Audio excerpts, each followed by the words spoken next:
Ya, assalamualaikum warahmatullahi wabarakatuh. Eh, ini adalah koreksian untuk laporan dari Muhammad Adril Baihaqi ya, mengambil judul tentang pengambilan kualitas. Saya akan mengoreksi bab 1 terlebih dahulu. Jadi untuk bab 1 di latar belakangnya, itu bisa nggak awalnya tuh nggak usah perkembangan teknologi gitu ya.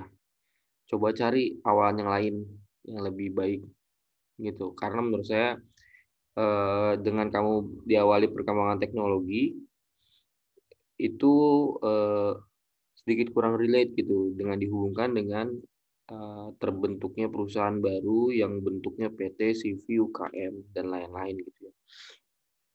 Nah, terus untuk informasi aja ya, jadi eh, perusahaan di sini yang dimaksud dalam perkembangan teknologi itu kan perusahaan berbadan hukum ya. UMKM atau UKM itu apakah berbadan hukum? Coba ntar cek dulu deh. Nah, terus kemudian eh, nanti kan awalnya nih ganti nih.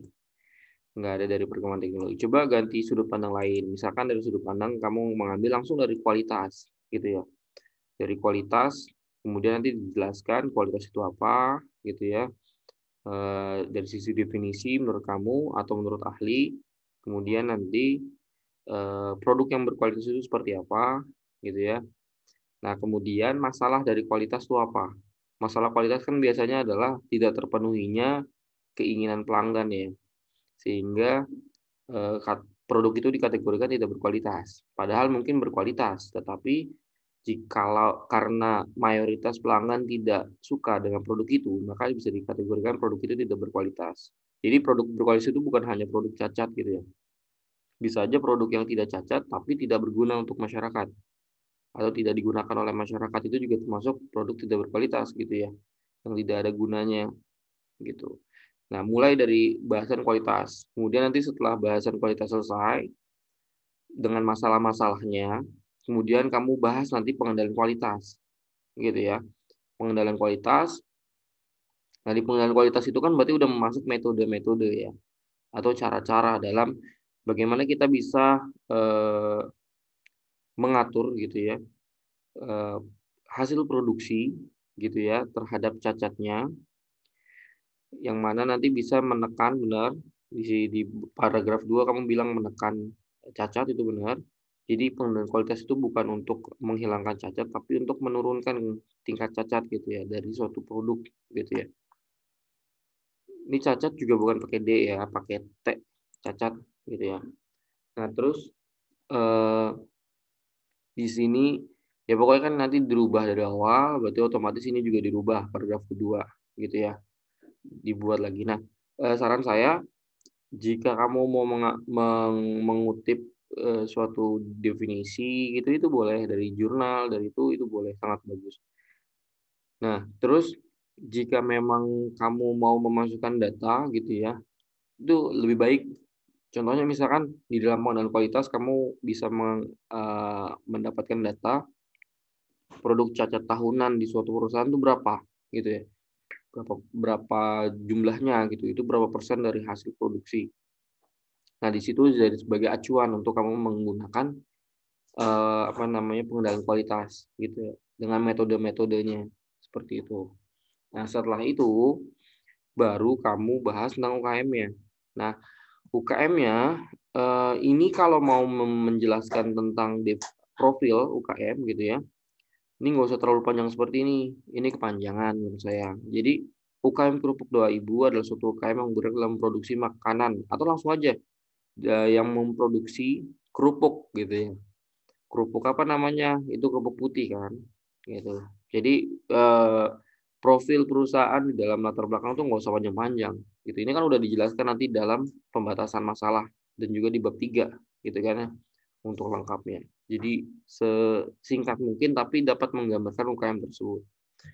Nah, kemudian hasil produksi dipasarkan tiap konsumen. Nah, sebelum menjelaskan hasil produksi, eh oh boleh boleh boleh. Berarti ini sebelum menjelaskan tentang penulisan ilmiah ini bertujuan bla bla bla, kamu jelaskan dulu masalah di UKM tersebut apa gitu ya. Misalkan masalah tersebut, masalah di UKM tersebut tuh misalkan seringnya hasil produksi atau hasil kerupuk yang tidak simetris gitu ya, atau eee, pecah gitu ya, atau lain-lain. Itu kan termasuk kategori cacat ya buat perusahaan tersebut, buat UKM tersebut. Nah, ini bisa didefinisikan sebagai apa gitu kan ya. Nah, setelah dijelaskan masalahnya, baru kamu jelaskan penulisan ilmiah ini bertujuan bla bla bla gitu ya. Ini udah benar. Oke. Nah, udah cukup seperti itu. Jadi ini sebelum masuk ke sini, tambahkan dulu nih materi, tambahkan penjelasan di sini. Yang tadi saya sudah sampaikan contohnya. Seperti itu ya. Nah, terus untuk ini jangan lupa di-enter. Terus satu, ini dijadikan poin ya. Rumusan masalah dijadiin poin. Jadi biar enak atau biar jelas penulisan masalah yang didapatkan dari latar belakang itu apa. Nah, kemudian ini enter lagi. Untuk batasan masalah, ini kan tadi udah kan, ini sama seperti yang tadi kan. Jadi di latar belakang nggak usah terlalu jelas karena udah ada di sini. Nah, oh iya, kamu harus konsisten pakai UMKM atau UKM gitu ya. Walaupun memang sama mungkin, tapi harus jelas, harus konsisten, jangan beda-beda gitu. Nanti akan membuat persepsi orang jadi beda seperti itu. Nah, terus pengambilan data, oke. Nah, ini kan pengambilan data di tahun yang sama ya. Tahunnya tuh di akhir aja menurut saya. Jadi ini dihapus nih, 2021 di bulan Julinya tuh dihapus. Oke ya. Ini dihapus. Aduh. Nah, terus kemudian Juli dan Agustus tuh hurufnya kapital pasti. Nah, terus habis itu produknya kaleng putih, produk kerupuk kaleng putih. Nah, coba cari tahu deh, itu kerupuk putih kerupuk apa sih? Kerupuk ikan atau kerupuk apa gitu ya? Kerupuk putih ntar kerupuk putih definisi orang kan bisa beda-beda ya, kerupuk putihnya kayak gimana gitu. Itu nanti coba didefinisikan itu kerupuk putihnya, kan kamu juga masih KP ya, masih sampai 1 Agustus, coba diskusi sama yang punya nih kerupuk putih kerupuk apa, kerupuk ikan, kerupuk apa gitu ya. Biasanya kan kerupuk ikan kalau setahu saya. Nah, terus juga tambahkan misalkan, kalau mau ditambahkan sih, itu tentang pengendalian kualitasnya digunakan tuh apa, di perusahaan tersebut. Nah, UKM ini kan pasti nggak menggunakan pengendalian kualitas dong, gitu ya. Menurut saya mungkin tidak menggunakan pengendalian kualitas, karena mereka masih perusahaan UKM gitu ya. Nggak mempedulikan gitu ya, yang penting produk jadi, bagus gitu ya, siap jual gitu kan. Tapi kamu sebagai anak teknik industri kan mau mengendalikan kecacatannya. Nah, pengendalian kualitasnya pakai apa kamu? Pareto, pakai, apalagi ya, yang gampang-gampang aja, check sheet gitu ya. Check sheet nih kalau mau, nih cukup waktunya cukup nih 1 Juli sampai 1 Agustus kan 1 bulan tuh. Itu dipakai check sheet tuh cukup tuh, gitu. Tapi kalau mau pakai yang lama, pakai data history. Kalau Pareto itu nanti kan bisa digunakan untuk menentukan jenis cacat yang dominan itu apa, gitu ya. Berarti ini tambahkan pembahasan dengan kualitas. Ini penjelasannya tambahin sendiri. Nah, terus tujuan penelitiannya ya cuma 2 ya. Yang pertama normatif ya, ini mah proses produksi dan pengendalian kualitas gitu. Terus, nah ini sistematika ini tidak bold, nggak usah bold ya. Oke, ini juga sama semua, ntar dicek aja. Nah ini harus konsisten. Misalkan ini kan ada penulisan nih, sumber referensi dari penulisan laporan penulisan ilmiah, teori yang digunakan berasal dari buku dan dari jurnal. Nah, ada nggak kamu bahan dari jurnal? Gitu ya. Biasanya sih PI jarang pakai jurnal gitu ya. Tapi kalau kamu pakai jurnal, bagus gitu. Nah, tapi kalau nggak pakai jurnal berarti konsisten, ini dihapus gitu. Tapi kalau pakai jurnal, dimasukkan jurnalnya di bab 2 gitu ya. Misalkan jurnal yang dipakai apa? Jurnal yang temanya sama, pengendalian kualitas di UKM gitu. Kamu cari jadi pembanding gitu dan lain sebagainya. Seperti itu ya.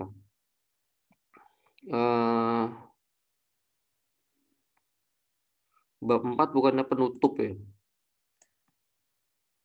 Ini kayaknya penutup ya. Bukan kesimpulan dan saran. Cari deh, cek tuh. Oke ya, itu bab 1 koreksiannya. Tolong diperbaiki. Kalau ada yang mau bingung silahkan tanya.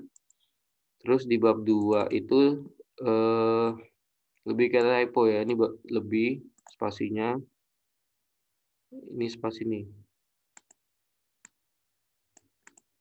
Terus tahunya gimana? Ya begitu deh. Di situ spasi. Terus sama ini jarak. Terus sama bahasa asing. Kalau tadi saya baca, saya temukan ada beberapa bahasa asing yang belum dimiringin ya. Sama ini tuh banyak spasi yang lebih.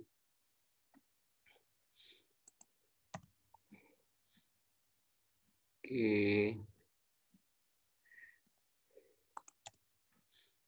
Mana ya tadi ya? Nanti kamu benerin aja, sesuaikan sama penulisan biar nggak nanggung-nanggung lah ya. Nah ini ke plan gitu, Deming cycle gitu ya. Tercek aja semuanya ya. Nah untuk proses produksi itu umum ya, rata-rata emang pakai teori itu semua gitu, itu nggak masalah. Nah saya fokus ke pengendalian kualitas. Nah di pengendalian kualitas ini kan kamu pakai apa nih? Nah, kalau nanti kamu membahasnya tentang PDCA, ini sangat bagus, sangat relevan dengan yang kamu nanti akan bahas gitu. Jadi PDS ini kan umum apa namanya metode dasar dari pengendalian kualitas, plan, do, check, action gitu ya. Jadi kalau kamu ini berarti kamu nanti observasi nanya ya, bukan bertanya, karena mungkin bisa jadi UKM tersebut tidak menerapkan PDCA gitu ya. Mungkin gitu ya. Tapi nanti kamu bisa tanya dulu gitu ya. Kalau memang benar pakai, wah bagus banget. Jadi relevan dengan yang kamu bahas. Terus misalkan tadi saya bilang kalau kamu pakai Pareto, itu bisa nanti kamu masukin gitu ya teorinya gitu. Atau tools-tools ya, biasanya metode-metode dalam pengendalian kualitas itu banyak, check sheet, Pareto, peta kontrol dan lain-lain gitu ya. Nanti kamu cek lagi. Untuk saat ini bab 2-nya oke, tinggal typo, italik, sama kelebihan spasi gitu ya. Ini kan ini nggak ada spasi nih malah kan. Dicek semua. Oke. Nah, sekarang next untuk berikutnya jangan lupa daftar pustaka dilampirkan juga ya. Nah, ini juga sama nih UKM gede ya. Oke.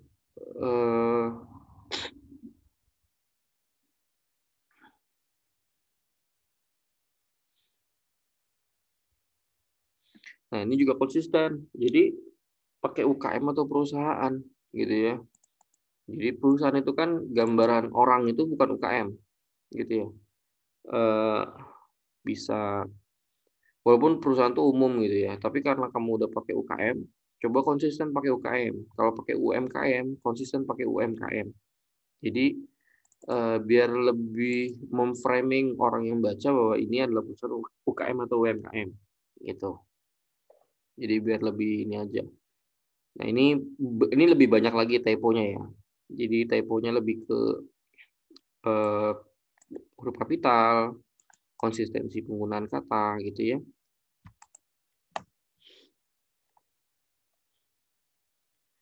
Oke. Wah, banyak ya. Jadi ini saya highlight. Di sini ada 40 orang kan ya, 40 orang pekerja. Nah, nanti ini akan saya relate ke apa namanya struktur organisasi. Tunggu, profil perusahaan. Ada yang kurang di sini, itu adalah lokasi. Lokasi dari perusahaan itu di mana? Kan alamat udah ada nih, tinggal lokasinya belum ada. Gitu ya. Untuk visi misi ini kan udah dikasih poin ya. Jadi ini nggak perlu pakai petik lagi. Menurut saya langsung aja. Terus ini pakai numbering gitu ya. Numbering yang digunakan adalah ABC. Seperti itu.